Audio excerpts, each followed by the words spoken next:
بھوانا کے نواحی علاقے میں حضرت میاں شیر باٹا کے عرس کی تقریبات کے موقع پر تمانچے دار کبڈی میچ کا انعقاد میں ملک کے نامور کھلاڑیوں نے حصہ لیا۔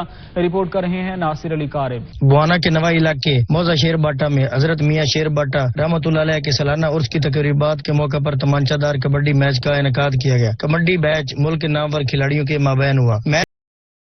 امجد ماچھی اور ڈاکٹر وحید کے مابین ہوا۔ تھپڑ کبڈی میچ کو دیکھنے کے لیے شائقین کثیر تعداد میں امڑ آئے۔ کبڈی میچ میں دونوں ٹیموں کی طرف سے تمانچوں، تھپڑوں اور گھونسوں کا آزادانہ استعمال ہوا اور کھلاڑی ایک دوسرے پر بھوکے شیروں کی طرح ٹوٹ پڑے، جسے دیکھ کر شائقین بھی لطف اندوز ہوتے رہے۔ میچ میں سیاسی و سماجی شخصیات میاں نوشیر باٹا، رانا طاہر نون، رانا آصف جاوید بطور مہمان خصوصی تھے۔ میلے میں سموسے، پکوڑے، جلیبیوں، مٹھائی کی اسٹالز، سرکس اور موت کا کنواں بھی لگایا گیا، جہاں شہری لطف اندوز ہوئے۔ کھلونے کے سٹالز پر بچوں کا رش کھلونے خریدنے لگے۔ تمانچہ دار کبڈی کے اعصاب شکن مقابلے میں ٹیم امجد ماچھی نے کامیابی حاصل کی۔ آخر میں مہمانوں نے جیتنے والی اور رنر اپ ٹیم کے کھلاڑیوں کو انعامات سے بھی نوازا۔ تماشائیوں کی طرف گیا۔ کیمرہ مین غلام عباس کے ہمراہ ناصر علی، سچ نیوز بھوانا۔ فصلوں کی باقیات کو